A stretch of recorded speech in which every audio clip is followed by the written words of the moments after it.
Okay, may mga pagkakataon kasi na ang pasyente natin ay kaya nilang kumain on their own. Yun nga lang, kailangan ng assistance. May pagkakataon din na kaya nilang mumuya at lumunok ng food, pero kailangan natin silang subuan. So, yun yung mga patients na ina-assist natin in eating. Also, we will perform today yung pagpapainom ng medicine. Okay, so first, we will gather the materials, like the food, okay, all the things that the client needs while your client will be eating. Okay? So, aside from that, sasabihin na din natin sa pasyente that it is already time for their meal. Okay? So, we will now gather the equipments. Happy morning, ma'am. Ako po si Princess. At ma'am, nandito po ako para sa ating breakfast. So, dala ko na po yung inyong meal. Is it okay, ma'am, na kakain na po tayo ngayon? Sige po. Sige po, ma'am. Okay. So, ma'am, iaangat ko lang po yung inyong bed, ha? 1, 2, 3. So, now, this is the high Fowler's position. Okay? So, isi-set up na natin yung meal ni client.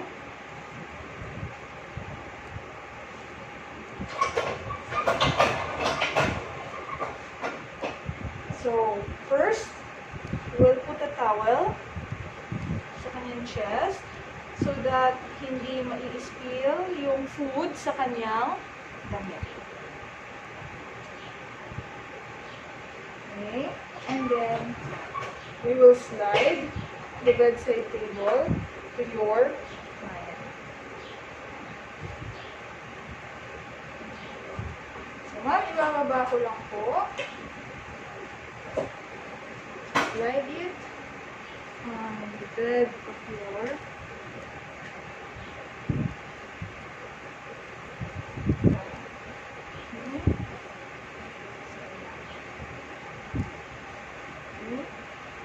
So, ma'am, ang ating meal po, as you can see, we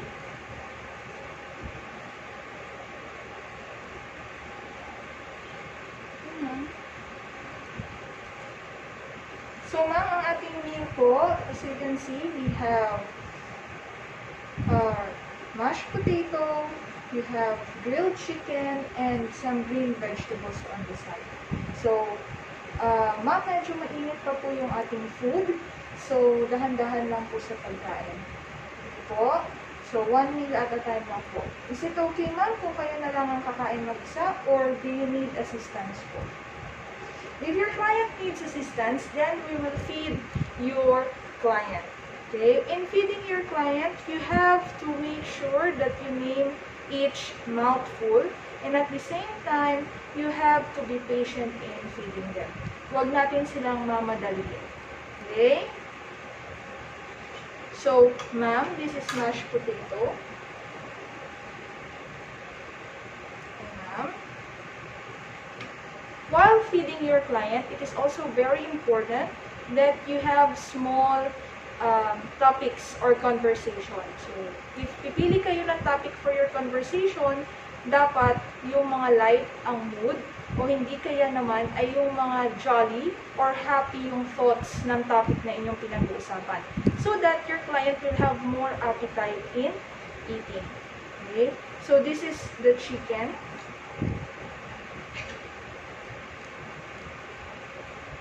Okay? So, you feed the client sa pace ng pasyente hanggang sa maubos niya yung food. In cases na hindi niya kayang ubusin yung food, you have to take note kung ilan ang portion na kanyang naubos. And at the same time, you have to record it. So if your client is done eating, we will now give fluids or drinks. If it's a cold drink, you instruct the patient that it is a cold drink. If it is a hot drink, make sure it's not too hot. And also instruct your client that you are giving a hot or warm drink. So, ma'am, this is plain water po. Okay? So, i-assist ko po kayo sa pag-inom.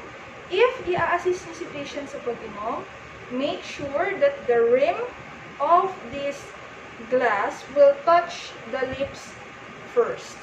Okay? So, rim touching the lips, and make your client drink. Okay? If your client wants another sip of the drink, give until your client is full. Okay? Or until your client is already satisfied. And after that, we can wipe the mouth so that walang mga excess fluids na nasa bibig ng pasyente. Your client will take their meds or their vitamins or their supplements after eating. So, kung pwede na natin ibigay ang kanyang medication for that time after your client eat. So, before giving this, I have to check first the 5 rights of medication administration with the acronym CMART. So, CMART stands for right client, right medicine, right amount, right route, and right time. So, I have to check that first before natin ibibigay kay patient. So, I have checked it and okay naman. Okay, lahat naman ay tama. So, I will give it now to the client. So,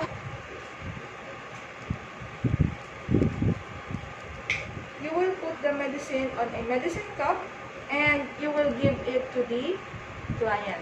And your client will be the one to take the medications. Okay? So, after that, pagkatapos nyo mainom yung kanyang meds, you give your client some water. Okay? So, ma'am, nalunok nyo na po yung gamot. Okay?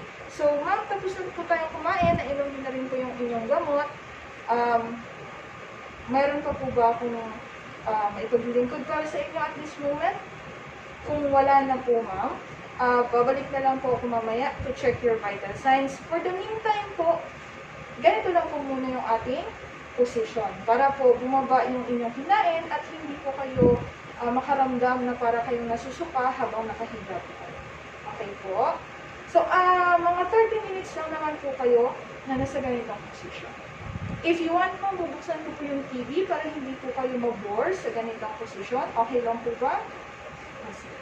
So, if your client is already okay with her position, his position, at wala naman na siyang needs that should be addressed, then we'll now go out of the room and do the aftercare. Kailangan natin hugasan yung mga pinagkainan ni patient and discard whatever the leftover is, as well as document the amount of the food that your client consumed and the behavior of your client while he or she is eating and after eating.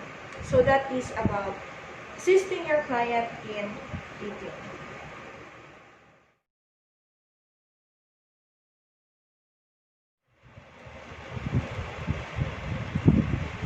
So now we will proceed with assisting your client in nebulization and assisting your client in oxygen therapy. So first, kailangan natin gawin is to prepare your materials. So the materials are your oxygen cannula. You should have an oxygen cannula. Okay. You should also have your nebulizer, handheld nebulizer, and your nebule. Also, tissue and the tray kung saan nyo siya ilalagay. So, those are the materials. First, we will gather the equipments, and then after that, we will wash your hands, and we will now explain the procedure and inform the client about the procedure. Okay. So, happy morning, ma'am. I am Princess po. Ma'am, nandito po ako para sa inyong nebulization. And then, after po na inyong nebulization, I will hook you into your oxygen. Okay lang po ba, ma'am? Okay po. So, now, we will nebulize the client first. So, the proper position of your client is semi-Fowler's position. So, medyo nakaangat yung head part ng inyong pasyente. And then, after that, we will now get the handheld nebulizer and the nebule. Okay? Nebule, ito yung lalagyan ng gamot ni patient. Depende kung ano ang order ng doctor, it could be salbutamol, it could be another brand.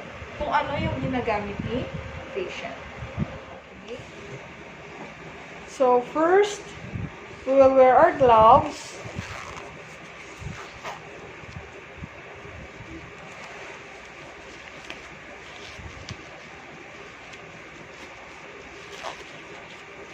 Okay, and then, aayusin natin yung kanyang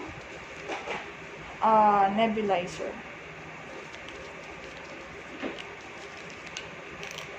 And then, we will open yung kanyang chamber kung saan inilalagay yung gamot. Okay, kung may laman pang medication ito, pwede nating itapon sa sink, and then rinse it, and then patutuyuin natin using tissue. Okay, patutuyuin natin yung loob niya. Okay, and then discard. Okay. And then, after that, okay, we'll open your medication. This is a nebule.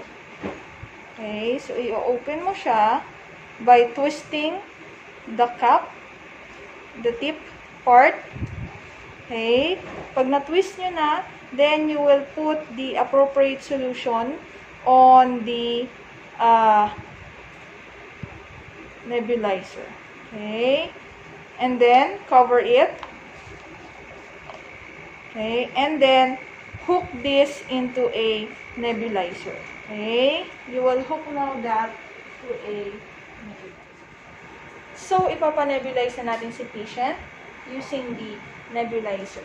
So, once in-start na natin ang nebulizer ni patient, then we will instruct the patient to deep breathe or to inhale deeply so that yung gamot ay papasok talaga hanggang sa bronchi or hanggang sa bronchioles ni patient para mas magiging effective siya. So, pwede siyang itapat sa nose ni patient or pwede rin naman nating ipasubo kay patient yung mouthpiece ng nebulizer so that mas malalim yung pwedeng maabot ng medication. Okay? Also, do not block this part of the nebulizer. This is for the release of extra pressure on your nebulizer. Okay? So, hindi ganyan, kundi ganito ang hawak. Again, hindi ganito ang hawak, kundi ganito lang. Okay? And then, instruct the patient. So, ma'am, inhale deeply po or higupin nyo po yung usok na lumalabas sa ating nebulizer. Okay? Inhale, exhale. Inhale, exhale. Okay? Hanggang maubos yung solution inside the nebulizer. Now, in case wala ng steam or wala ng usok na lumalabas, pero nakikita nyo meron pang gamot doon sa kanyang nebulizer, you can shake that so that mag-i-steam ulit, magpuproduce siya ulit ng steam. And then, continue doing it hanggang sa maubos yung medication. Okay? So, now, ubos na yung medication ni patient. So, tatanggalin ko na ito. I will get another piece of tissue and I will wipe the mouthpiece. Okay? Wipe natin yung mouthpiece. Okay? And then, tatapon natin yan.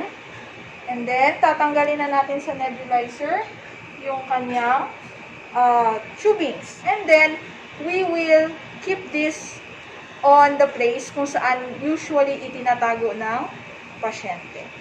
Okay? So, that is about nebulization. So, ma'am, tapos na po tayo sa ating pag-nebulize. So, puproceed na po tayo sa pagkakabit ng inyong oxygen, ha? So, first, I will connect the oxygen tubing to the oxygen of your client. Okay? And open the regulator. Okay? After opening the regulator, okay, to the amount that the doctor has instructed your client, then we will put the oxygen cannula. This is an oxygen cannula. Okay? So, paano siya ikinakabit? Kakabit siya pag may oxygen na lumalabas from the cannula. Okay? Itapat mo siya sa may balat nyo para alam nyo na may oxygen na lumalabas sa inyong cannula. Okay? And then, we'll put it on the nostrils of your client. So, paano? So, put it there. So, nostrils ni patient. Okay? At isasabit natin sa tenga ni client. Pag nalagay na natin sa tenga ni client, that's the time na pasisikipan natin dito sa may ilalim ng baba para hindi siya natatanggal. And then, we will let your client to be in this position wearing the cannula until such time na in-order na ng doctor na tatanggalin na yung kanyang oxygen. Okay?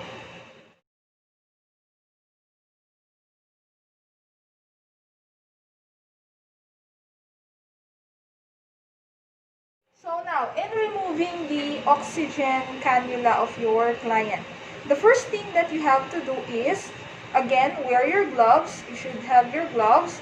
And then, you will remove it first before turning the oxygen regulator off. So that hindi makakompromise yung oxygen ni patient. Okay? So, ma'am, may order na po si Doc for you to stop using the oxygen. So, tatanggalin ko lang po yung inyong oxygen cannula. Okay po? So, first, papaluwagan natin dito sa baba. And then, tatanggalin na natin yung oxygen ni patient.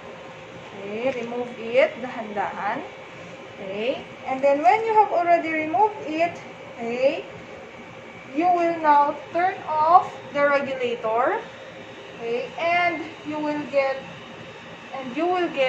the oxygen tubings. And keep it on the place where your client can get it easily. So, this is not disposable. Your client can actually reuse this anytime na kailangan niya. Same as with your nebulizer. Okay? And then, after that, okay, we can now remove our gloves, wash your hand, and discard this to infectious waste. And then, wash your hands, and we will now position your client to a more comfortable one. Kung ano yung gusto niya. Okay, so ma'am, gusto niyo po bang mag-change position tayo or you want to remain in that position? So ganyang position po muna kayo. So, meron pa po ba kayong mga questions, ma'am? Or is there anything else I can do for you? O, wala na po. So, kung wala na, ma'am, iiwan ko lang po rito sa tabi ninyo yung inyong cellphone.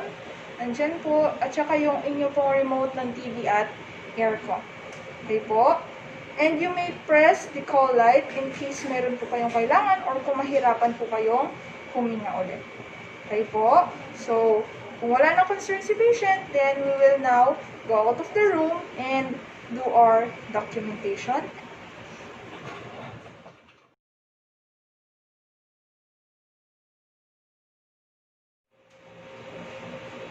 So now, we will proceed with the NGT feeding. So, ang NGT feeding, ginagawa natin yan sa mga clients natin who are usually unable to swallow normally. Like sa mga pasyente natin who are paralyzed, who are stroke patients. Sometimes, mga clients natin na mayroong pneumonia, kasi nga hirap silang huminga. So, the tendency is mayroon tayong possible aspiration kung kakain sila in the normal way. So, to prevent other complications for pneumonia and other respiratory conditions, in-NGT na rin natin yung pasyente. But most of the time, this is used to feed our stroke or paralyzed patients. Okay? So, in NGT feeding, the first thing you have to do is to prepare the food, the austerized feeding. Or you have to prepare the OF of the patient. So, after preparing the OF of the patient, we will now go into the room of the patient and inform the patient about the feeding. Okay, but before that, you have to wash your hands first. So these are the equipments that you need for NGT feeding.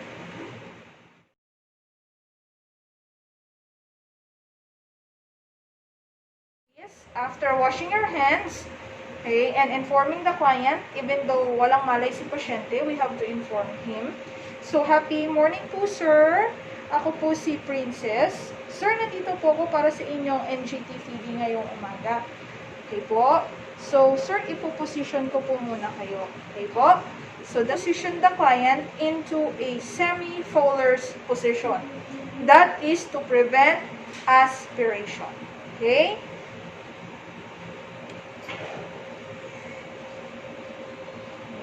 Okay, this is a semi-Fowler's position for your client. And then, now we will have to wear our gloves.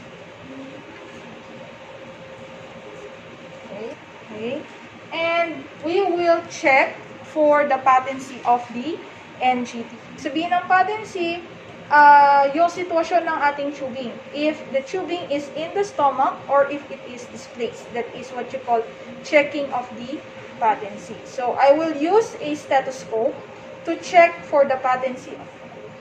I will also use a septo syringe. So, this is an asepto syringe. Okay, so open the cap. Kasi naka-close pa siya. So, kailangan nating i-open. Okay, so open na siya. Okay, and then after that, lalagay natin dito. So, connected na siya. Okay, wag lang kayo sobrang layo. Okay, kasi po pwedeng mahugot yung NGT. So, you should be as near to the patient as possible. Okay? So, after that, we will locate for the stomach of your client. Okay? We will locate for the stomach of your client.